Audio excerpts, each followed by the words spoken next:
Après, il te met des crochets de pied. Satan est sur ça. C'est ça qui l'intéresse. Amen. Amen. Donc, lorsque la mise à part, et vous avez informé l'appelé, et celui qui va maintenant, après qu'il est rentré dans son appel, et qu'il exerce le sacerdoce du Lévite, qu'il est, le don qui va se manifester à travers son caractère et à travers sa nature, va l'orienter dans un ministère précis. Ok? Donc, à partir du moment où le ministère a été décelé, l'appelé là, ce n'est pas lui qui définit son ministère. Et il y a beaucoup de personnes qui ont commis de graves erreurs. Non, moi, Dieu m'a appelé prophète. Moi, j'ai reçu comme ça que je suis un prophète.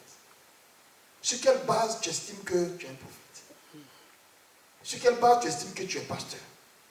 Sur quelle base tu estimes que tu es docteur? N'est-ce pas, non? C'est de la convoitise. Et c'est un grave péché devant Dieu. C'est Dieu qui t'a appelé, qui t'a donné un don, qui t'a appelé un ministère selon le besoin. C'est selon un besoin qui t'a appelé. Donc ce n'est pas toi qui te nommes. Non. C'est le pasteur ou le père spirituel qui est sur ta vie. Oui, maman. Oui, je t'écoute, je suis là. Je vais demander, et comment on identifie, parce que des fois, il y a d'autres, on voit qu'ils sont appelés à quelque chose, mais il n'y a rien, on va dire. Ils sont appelés à quelque chose, il faut bien préciser. Oui, ils sont par exemple appelés à docteur ou à même prophète, on va dire. Mais il n'y a pas de rapport.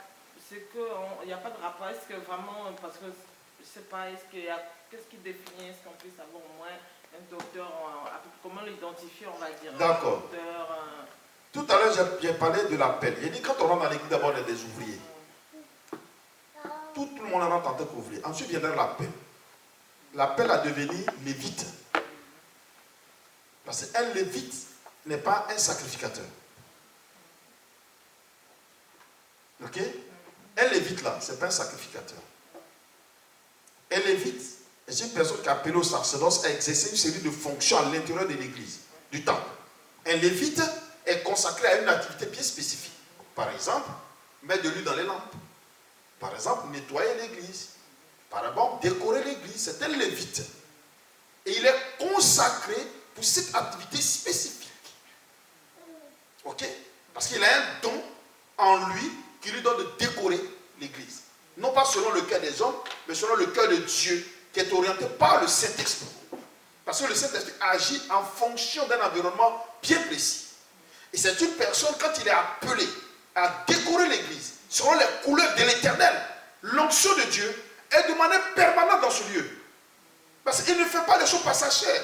Quand le Saint-Esprit dit aujourd'hui, je donnerai des révélations, là, il a besoin d'un environnement qui l'amène à donner des révélations. Quand tu traverses un feu, si le feu est vert, tu passes. Donc, c'est un langage. Si le feu est rouge, il dit quoi? De s'arrêter. En Dieu, peut-être la couleur rouge veut dire telle chose. En Dieu, souvent la couleur verte veut dire telle chose. Et en fonction de la distribution de ces couleurs, en fonction de la disposition de ces fleurs, en fonction de la disposition de cette série d'éléments, le Saint-Esprit se manifeste. Est-ce que vous m'écoutez? C'est pourquoi quand tu regardes le chandelier d'or, ça a différents feux. On va étudier ça. Quand vous voyez la construction du chandelier d'or, c'est une fleur. Est-ce que vous comprenez? Le chandelier d'or n'est pas un chandelier. Ils ne l'ont pas conçu comme ça. C'est une fleur qui a différentes étapes où les fleurs là sortent jusqu'au bourgeon. Est-ce que vous comprenez qu'elle est posée sur une base? Donc, tout ça a un langage spirituel. Vous me comprenez? Lorsque tu rentres dans le tabernacle, il y a des endroits où c'est de l'airain. Il y a des endroits où c'est des fils d'or. Il y a des endroits où c'est tout blanc. Il y a des endroits où c'est bleu mélangé à un rouge. Tout est un langage qui appelle à la présence du Saint-Esprit pour agir d'une certaine manière. Est-ce que vous comprenez? Mais ça, c'est le travail de qui? De celui qui décore. Mais s'il n'a pas le Saint-Esprit, il fera quoi? Il ne va pas faire les choses selon que Dieu voudrait. Amen. Donc Dieu ne peut pas se manifester. C'est pas deux fois. Excusez-moi, c'est une parenthèse. Des fois, il rentre dans des églises. Parce que le pasteur a prêché. Je ne vois rien de spécifique dans l'église. Mais les gens tombent partout. Je me pose la question, mais d'où vient ça? Ok. Parce que dans l'église de Dieu, le pasteur n'a pas besoin de Saint-Esprit n'a pas besoin que tu cries. Est-ce que Dieu a besoin que tu cries pour se manifester? Il a besoin seulement qu'il y ait un environnement sans quoi? Favorable. Tu as dit. L'environnement favorable, c'est quoi? C'est que des éléments ont créé cette faveur. La faveur est quelque chose. La faveur, ce n'est pas un nom. La faveur, c'est un environnement qui se crée. Écoutez-moi bien. Le jour où on va prêcher sur la bénédiction, vous allez voir que la faveur de Dieu est un environnement qui se crée. C'est une composition. C'est comme du parfum. On dit dans le lieu saint, il y a l'autel des parfums. C'est une composition d'essence. Est-ce que vous comprenez? L'huile sainte, qui représente un ensemble de fleurs dont on recueille les essences pour faire l'huile sainte. Est-ce que vous comprenez? Et cette huile-là appelle la présence de Dieu. Mais qu'est-ce qui a été composé? Ils ont pris plusieurs types de fleurs. Ils ont récupéré les essences, c'est-à-dire les huiles à l'intérieur, qu'ils ont composées pour poser. Et quand on brûle, mieux qu'on le verse, automatiquement ça dégage l'atmosphère et le Saint-Esprit descend. Est-ce que vous comprenez? Donc ce n'est pas n'importe quelle essence. Mais il faut, on dit, selon la composition du parfumeur. Lisez bien Lévitique. Il dit selon la composition du parfumeur. Et il dit, pour cette huile de consécration, que jamais, n'est-ce pas non, cela ne soit reproduit. Dieu l'a dit. Il dit cette huile qui servira pour la consécration d'Aaron et les ustensiles, n'est-ce pas non, et le vêtement d'Aaron, de lui et de ses enfants, que cette huile-là, cette composition ne se fasse plus jamais. N'est-ce pas non? Plus jamais. Pourquoi? Parce que la composition de cette huile, les différents fleurs qui ont été utilisés selon leur essence, ont appelé la présence de qui? De Dieu. Mais Dieu dit non, ne le faites plus jamais parce que ce n'est pas un jeu d'appeler Dieu. Est-ce que vous comprenez? C'était spécifique pour une seule chose. Après ça, c'est fini. Mais il y a des gens qui s'amusent à ça. On a cherché l'huile d'onction en Israël, selon la fleur. Les gens vont devenir fous sur la terre. Je crois que ceux qui pratiquent l'occultisme, ils ont bien compris ces... Ben bien sûr. Parce qu'il n'est pas utilisé de parfum ici que je vais appeler tel esprit. Ben bien sûr. Il a un parfum qui sait... Un sang qui sait quelque chose, c'est utilisé. Mais regardez, allez voir les diseurs de bonne aventure, les astrologues. Il y a des odeurs. Vous pensez, mais les odeurs appellent les esprits. Mais les fleurs que vous voyez dehors là, vous pensez qu'ils existent pour rien? Dieu n'a rien fait d'inutile. Dans ta maison, il y a des fleurs spécifiques que tu dois mettre dans ta maison. Ah ben bien sûr, dans une maison, il doit y avoir des fleurs. Attention, il doit y avoir des fleurs, pas n'importe quelle fleur. Il faut connaître la nature. Il y a des fleurs quand tu mets, mais Satan va te rendre visite. Les démons viendront te voir. Je te le dis. Il y a des fleurs que tu mets, tu dors, tu n'as même pas prié. Mais la main de l'Éternel devant ta porte. Hein? Je le dis. Tout, il faut le savoir. Pourtant, les gens disent des choses comme ça, c'est faux, alors que... Mon peuple périt par manque de connaissance. Il y a trop d'extrapolisation dans l'église. Les gens disent souvent beaucoup de n'importe quoi. Il faut étudier. Ce n'est pas aussi compliqué d'étudier, bon Dieu de bon sens. Au lieu d'inventer, il faut étudier. Il faut chercher à connaître avant de le faire. Il y a des fleurs que tu mets dans ta maison, tu as divorcé. Les senteurs, il y a des fleurs, la nuit, il ne sent pas, le jour il sent. Il y a des fleurs, il ne sent pas le jour, il sent la nuit. Il va créer les conditions du divorce. Mais oui, il y a des fleurs, ça attire le cœur de ton homme, ça attire le cœur de la femme. Il y a des fleurs, selon l'odeur, ça ouvre le cœur de la femme. Donc tu ne comprends pas pourquoi tu aimes ton mari, mais ces fleurs-là qui t'ont été fatigué. Les Indiens ont ça aussi, les parfums. Ah ben bien sûr. Ok, mais seulement ça dépend maintenant de l'utilité. Satan sait ces choses. Donc lui, il utilise selon ce qu'il veut faire. Il n'utilise pas pour te faire du bien, il utilise pour te détruire. Mais c'est un mystère qu'on se doit de connaître.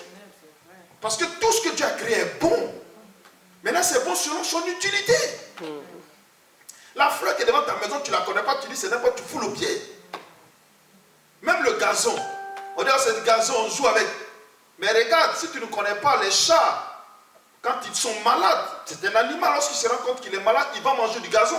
Même les chiens. Même les chiens. Comment un animal qui est un carnivore mange des herbes pour se soigner? Qu'est-ce que cette herbe lui apporte? Est-ce que toi tu le lui as dit? Les perroquets ont des herbes bien spécifiques et des fleurs spécifiques qu'ils mangent.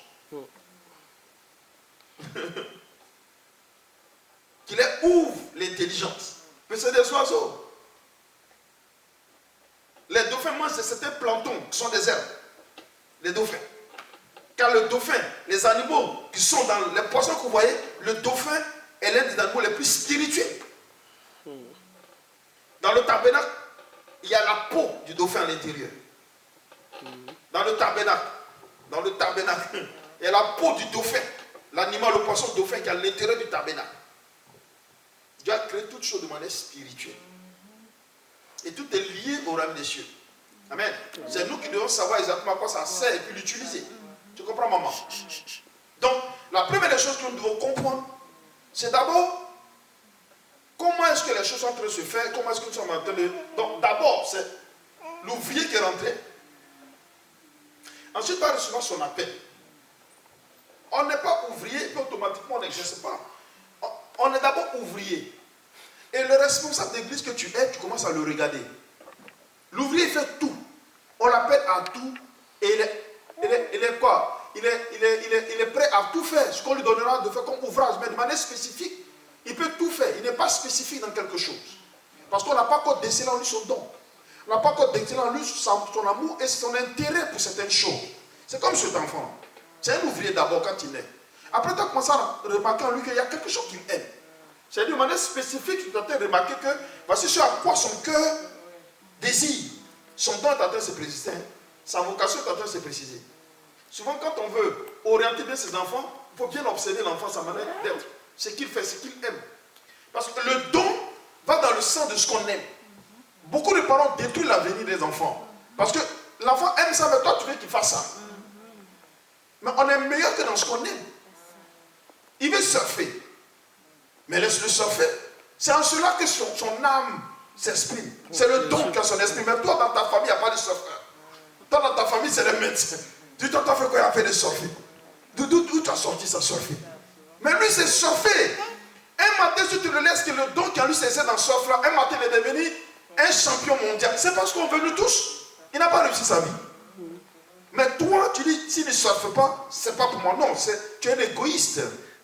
Je suivais un documentaire, il y a la mère et le père étaient riches, mais c'était des dealers.